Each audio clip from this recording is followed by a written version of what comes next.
સ્નેહજી, મોબાઈલનું WhatsApp કેટલી હદે safe છે?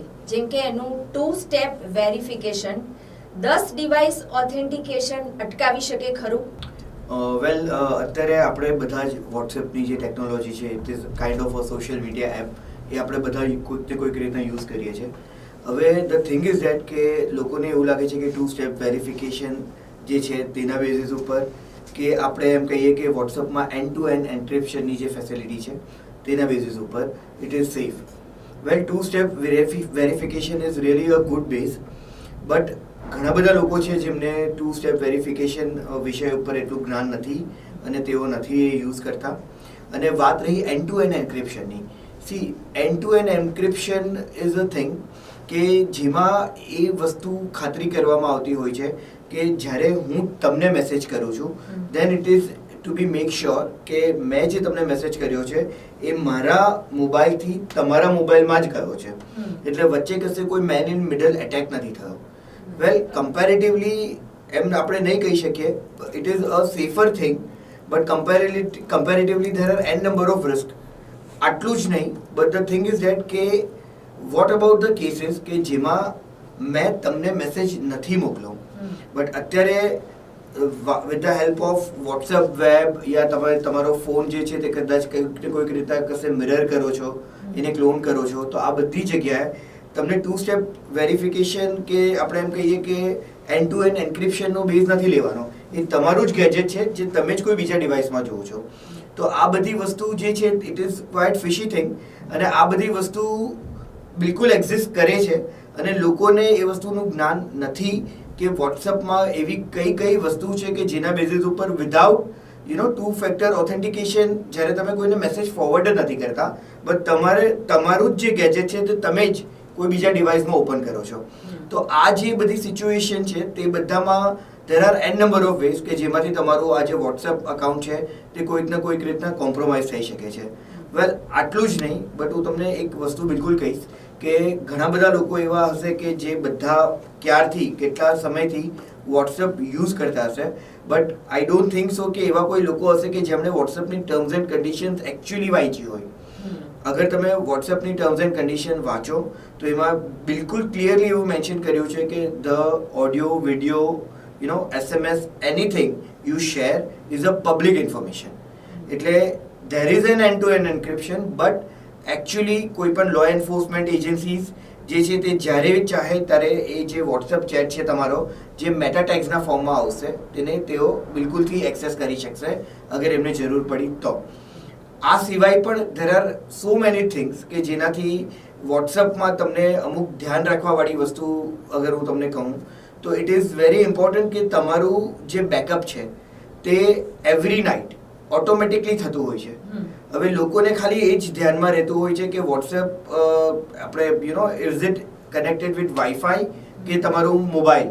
સો એના ડિફોલ્ટ સેટિંગમાં પણ એવું આવશે કે વાઈફાઈમાં ઓટોમેટિક બેકઅપ થશે અને અગર એ વાઈફાઈ સાથે કનેક્ટેડ નહીં હશે તો બેકઅપ ઓફ હશે. મેક્સ ટુ મેક્સ આ સિચ્યુએશન હોય છે. બટ જ્યારે તમારું બેકઅપ થતું હોય છે તમારી ડ્રાઈવમાં તો તમારો email ID is very important. એટલે કાલ ઉઠીને તમારા ઈમેલ આઈડીનો કોઈ બીજા પાસે એક્સેસ કર્યો તો પછી તમારા હરેક વોટ્સઅપ ચેટ જે છે જે તમારા ડ્રાઈવમાં કન્ટિન્યુઅસલી બેકઅપ થતા હશે તેને એક્સેસ કરીને એ ઇન્ફોર્મેશનને મિસયુઝ કરી શકે છે. આ બધી વસ્તુ સાથે હું એક નાનો કેસ તમારી સાથે શેર કરીશ વોટ્સએપ રિલેટેડ.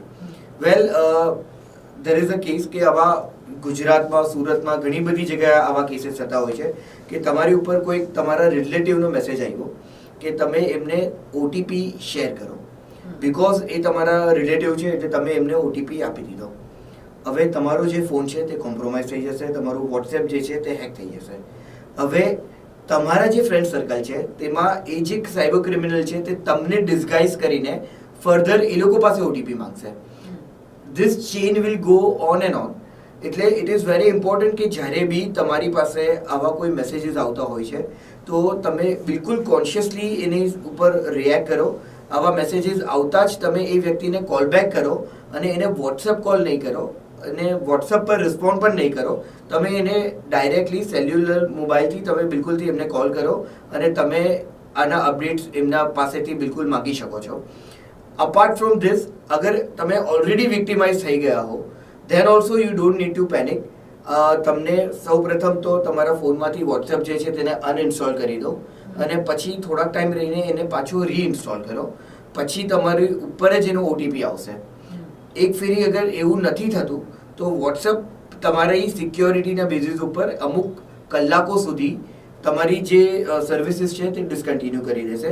તમારો એક ઈમેલ હશે જે એની સાથે એસોસિએટેડ છે, તેનાથી તમે બિલકુલ વોટ્સએપના જે હેલ્પ છે કોઈ બી વ્યક્તિનું વોટ્સએપમાં તમે હેલ્પમાં જઈને કોન્ટેક્ટ અસમાં જઈને તમે બિલકુલથી આ કમ્પ્લેન કરી શકો છો. એ એમના ઈમેલ આઈડી પર પહોંચી જશે અને તમે તમારો મોબાઈલ નંબર આપી શકો છો, અકાઉન્ટ નંબર આપી શકો છો વોટ્સએપનો, અને એના બેઝિસ ઉપર થોડાક જ સમયમાં તમને પાછું તમારું જે વોટ્સએપ અકાઉન્ટ છે તેનો એક્સેસ ફરીથી મળી જશે.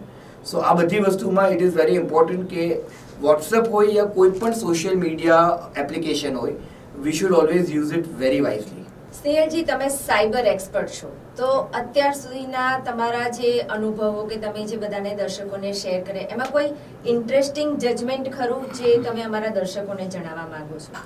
વેલ, એમ ઘણા બધા ઇન્ટરેસ્ટિંગ જજમેન્ટ છે, ઘણા બધા નેશનલ છે, ઘણા બધા ઇન્ટરનેશનલ છે, બટ એક બહુ યુનિક જજમેન્ટ છે જે રિસેન્ટલી 2018-19 આઈ ગેસ એ જજમેન્ટ આવ્યું છે. It is in relation to heart pacemaker. આ જે જજમેન્ટ છે તે ઓહાયો કોર્ટ તરફથી જે છે તે આપવામાં આવ્યું છે. વેલ, આ એક એવો કંઈ કેસ હતો કે એક જે વ્યક્તિ છે તેમને ત્યાં there was a fire in his home. તો એણે શું કર્યું કે એમના ઘરની અંદર જેટલા બી વેલ્યુએબલ્સ હતા એ બધા વેલ્યુએબલ્સને ઉચકીને એમણે ધીરે ધીરે ધીરે ધીરે ઘરની બહાર ફેંકી દીધા. નેક્સ્ટ ડે એમને ત્યાં એક ઇન્સ્યોરન્સ એજન્ટ આવે છે અને એ લોકોને એવું લાગે છે કે ધેર ઇઝ સમથિંગ ફિશી. સો તેઓ આ મેટરને વધુ ઇન્વેસ્ટિગેટ કરે છે. જ્યારે તેઓ આ મેટરને ઇન્વેસ્ટિગેટ કરે છે ત્યારે તેમને એ વસ્તુનું જ્ઞાન હોય છે કે આ જે વ્યક્તિ છે તેમના અંદર એક હાર્ટ ઇમ્પ્લાન્ટ, આપણે કહીએ કે પેસમેકર જે છે તે ઇમ્પ્લાન્ટ કર્યું છે. So what this guys do is કે એ જે પેસમેકર છે, હરેક પેસમેકરમાં ઇનપુટ આઉટપુટ મોડેમ હોય છે. તો આ જે પેસમેકર છે તેને તેઓ કનેક્ટ કરે છે લેપટોપ, એમના જે કમ્પ્યુટર્સ છે તેનાથી, અને તેઓ ચેક કરે છે એમની હાર્ટ રેટ્સ. અને અકોર્ડિંગ ટુ ધ લોગ્સ કે જ્યારે એમને ત્યાં આગ લાગી હતી ત્યારે એમની જે હાર્ટ રેટ છે તે ઘણી નોર્મલ હતી. અને આના બેઝિસ ઉપર જે જજમેન્ટ છે તે ડિલિવર કરવામાં આવે છે અને આ જે વ્યક્તિ છે તેની સામે બિલકુલ એક્શન લેવામાં આવે છે and he is held to be liable.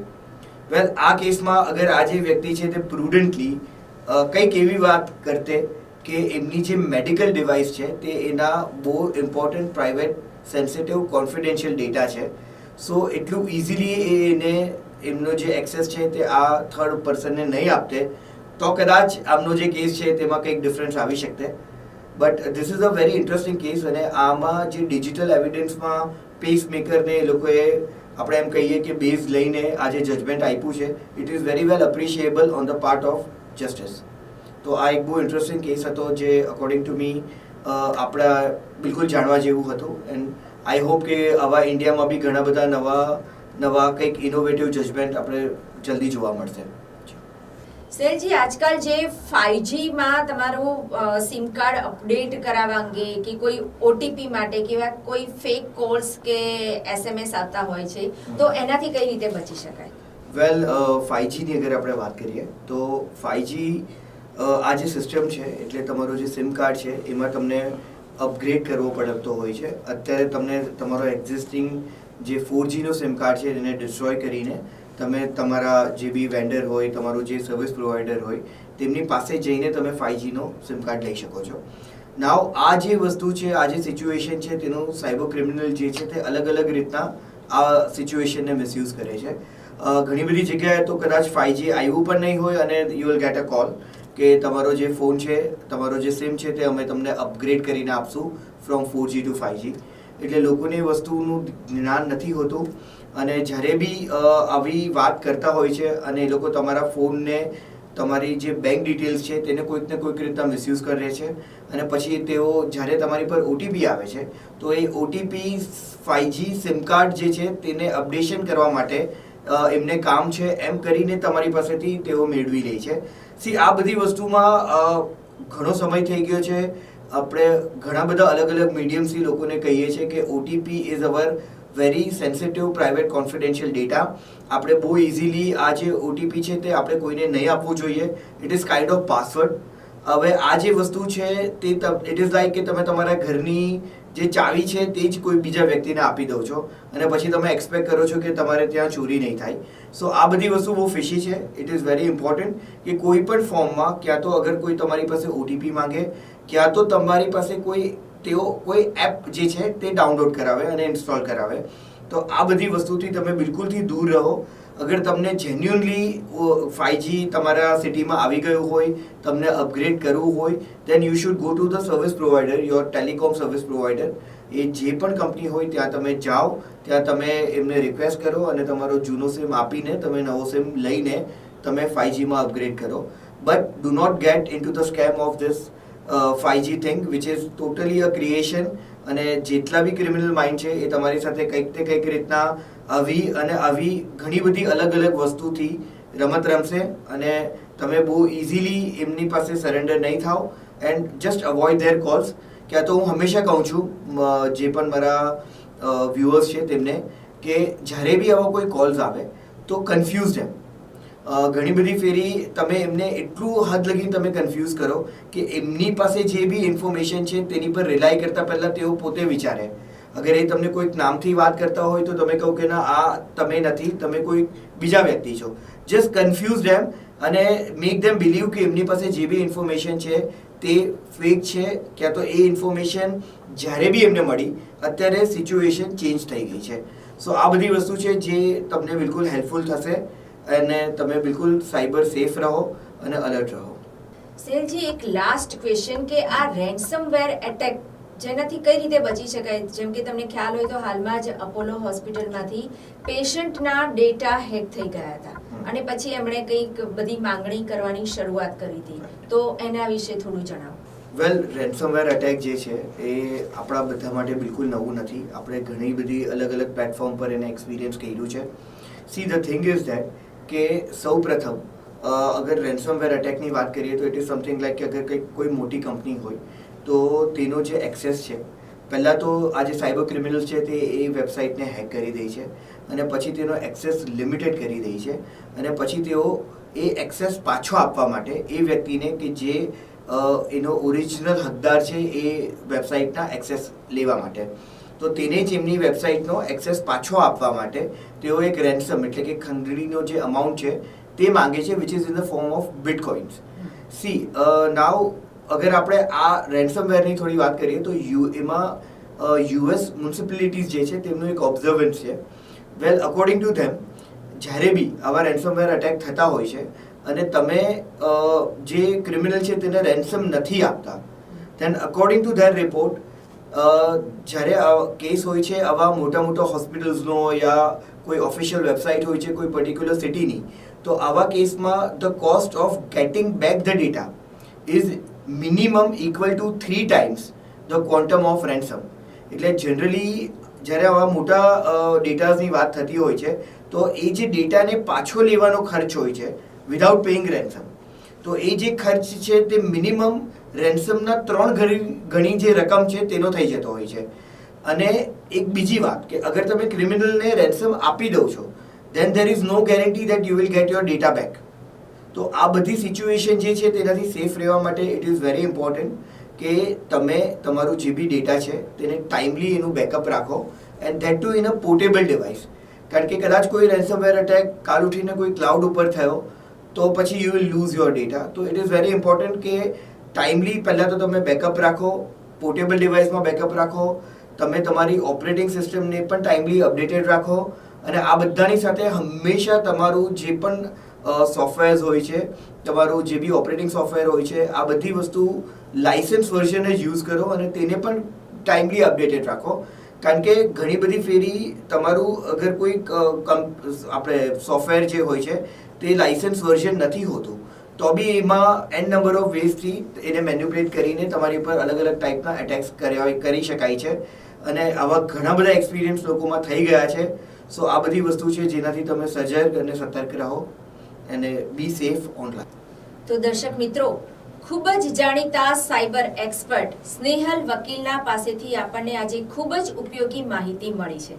આશા રાખું છું કે આપને આજનો કાર્યક્રમ ખૂબ જ પસંદ આવ્યો હશે. તો જરૂરથી જણાવજો કેવો લાગ્યો અમારો આ કાર્યક્રમ. સ્નેહલજી, તમારો ખૂબ ખૂબ આભાર કે તમે ખૂબ જ બિઝી સ્કેડ્યુલમાંથી સમય કાઢીને અમારા સ્ટુડિયોમાં આવ્યા અને અમારા દર્શકોને આવી ઉપયોગી માહિતી આપી. My pleasure. I'm very thankful to all of you, and I wish you a cyber safe time. Be safe and be alert. Thank you.